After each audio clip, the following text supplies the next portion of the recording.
I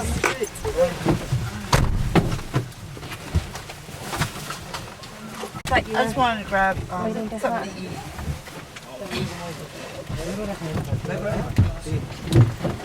Next part of I think the next part of a magnificent day is we will hike down into the bottom here along the canyon to the cave. Not hard to imagine why human beings 10,000 years ago were drawn to this place when you consider what the majority of the square mileage is around here, which is that flat, undulating, well, kind of undulating, barren Wyoming, Utah type.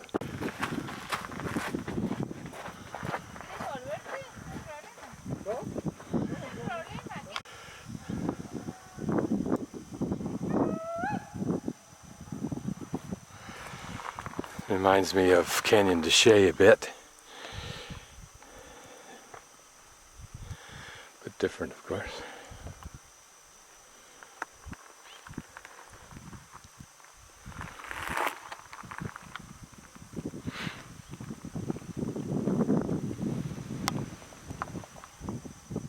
Before a hike like this, I tell the guide that I have a bad back, which I do, and that therefore I stay behind because I have to walk a little ways and then stop, which I do. But the benefit of that is it keeps me way behind the crowd. And like in bear country, all I have to do is be faster than the slowest person, and I am. It's an old couple, and particularly the older woman. This is an interesting geological structure. I don't know what those layers are, whether they're actually layers or some kind of fracture or merely on the surface. But notice how these are eroded in a curved form. See. But this is what's interesting, is that huge blocks have fallen off here, broken off here, like reverse breaking of icicles, presumably to have fallen down and are represented by those remains there.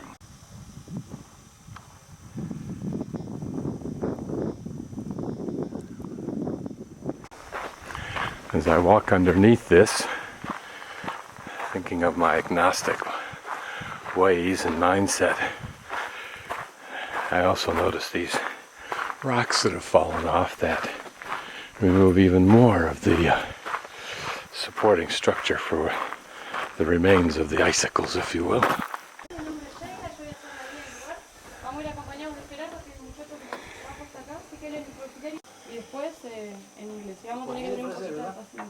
Muy importante en la provincia de Cueva. Bueno, gracias a quien se tienen las primeras noticias de este lugar. Él era un explorador inglés y estaba realizando una travesía con un grupo de tehuelches. Notice that some of the hands use red and some use a black paint. And as I look at these, you can see evidence of them covering prior works, which is pretty much standard. Things that were put here were not apparently for history, but for some more immediate purpose. And time rendered them useless and therefore could be covered by others who came after them. This seems to represent a small parade of the animals, whatever kind they are. But that whole wall looks like a wall that's been continually used over and over again. Notice the red, orange, yellow, black colorations. Because I don't speak Spanish, I can't understand what she's saying, but no hay muchas hipótesis, que no se puede corroborar, no hay manera. Imagínense que es el pensamiento de una persona. Pero van a poder ver que los tehuelches tenían un muy buen tamaño corporal.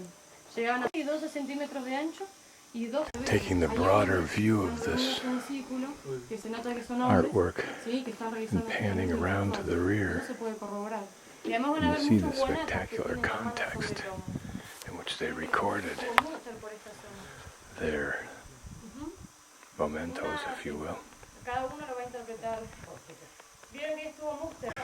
Unlike the barren, singular little piles of rock, like in Arizona and in New Mexico,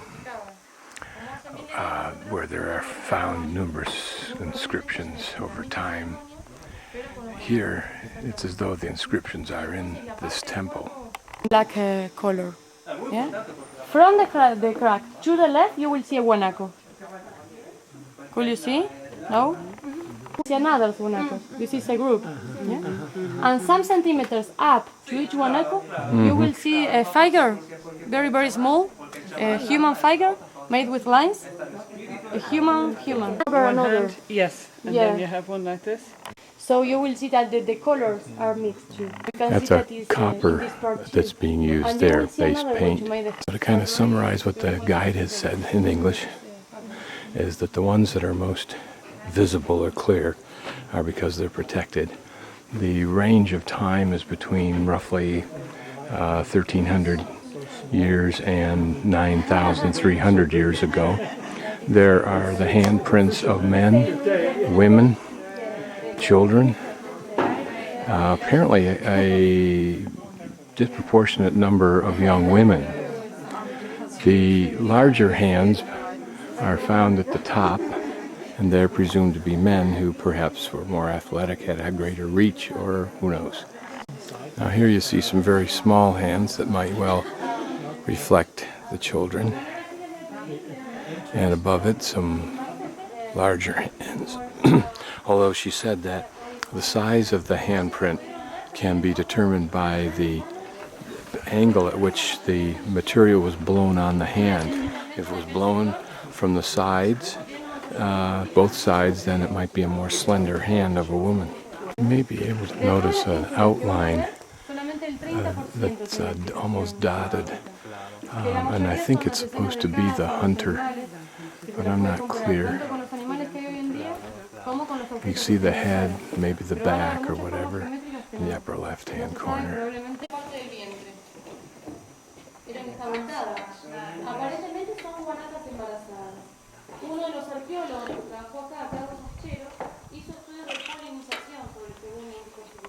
Los minerales para hacer las pinturas, si ustedes se fijan en la ruta no los van a encontrar hechos polvo, sino que se encuentran en trozos de piedra. Utilizaban también el mortero para moler los minerales y posteriormente hacer el preparado para la pintura. As we move further along, we see more animals and larger animals. Incluso si se fijan hacia enfrente van a ver que también donde están las canaletas están las manos. Que me esperen un segundito más. Thank you. Well, this is the only cave that you will see during the day. The other area will see. This was more of a shrine than the function of the hands, perhaps. And that's why we see the animals, larger versions than before, with large bellies as a site for offering and inspiring the gods to produce more guanaco, which they needed. There was also a lack here of pollen, which suggested that at this time, they lacked food, and guanaco was the primary food. The white circle represents the full moon, which is the time period for dropping calves between the end of November and early December. This is called shaoxin, and the berry was also a food.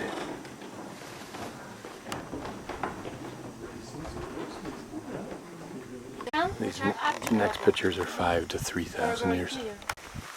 These are lizards, but what's interesting is the lizard has lost its tail, which is a characteristic, perhaps it has blood or chunks of flesh, but it may also symbolize rejuvenation.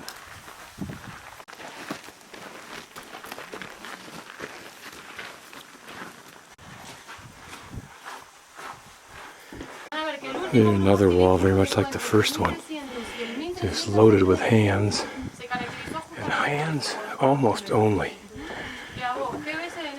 Although here's a couple of large circles for some reason. What they express, don't know. Remember, the weather wears these down. This is interesting because in groupings that have some very, very faded hands, there's almost a brand new couple of hands. Again, reflecting that time difference. six finger, paint the wall. They're footprints of the bird that we saw. And over the roof, you will see like an animal, a symbol.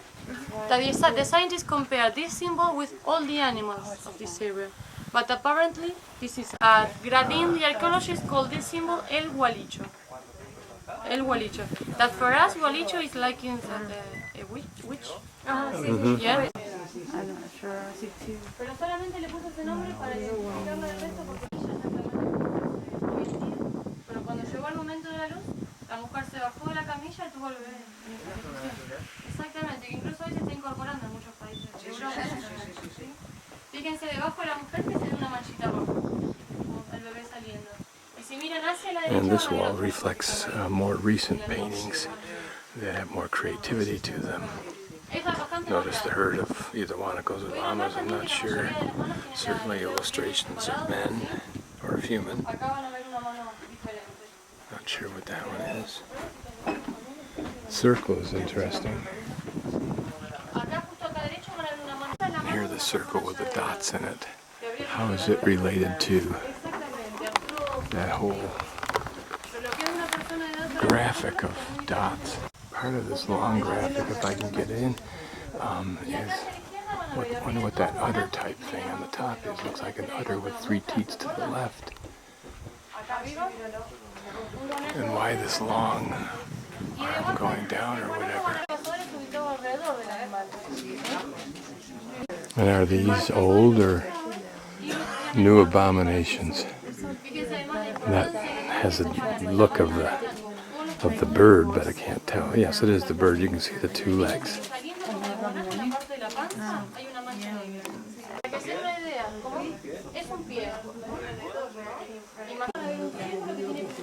Notice these, like a herd of them, but they're small. Not so much animated either. I want to imagine how this looked like. There's some more of those things. They hit you. They hurt. Yeah, we used to do. Okay, these graphics are of women. Their legs spread right out to the side. They're actually giving birth.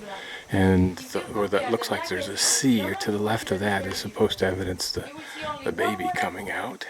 The interesting thing here is there's, in the center you'll see a vertical crack. I'm going to stop the camera for a second. That crack is this canyon, side canyon, which dumps water down into the main canyon. So at the very top is a line of hunters.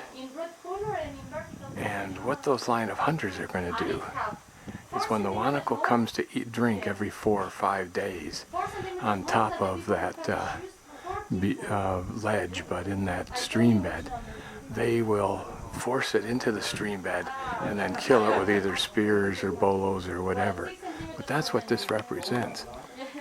Now here with this group of Guanacos, you'll notice they're spreading out, a tactic for reducing the odds of all of them getting hurt or killed. But in the right there, in the center, is the hunter. I want to tell you that this place was the importance of this place. Just some more of the graphics here. There you can see the hunter at the top. Here's some more graphics. A circle. Thank you very much for... And this is a human foot, may have been done just for the novelty of it. Don't know that I've ever seen these kind of striations as well as the kind of polished open or polished vertical rock faces other than in the canyonlands and in Utah slot canyons.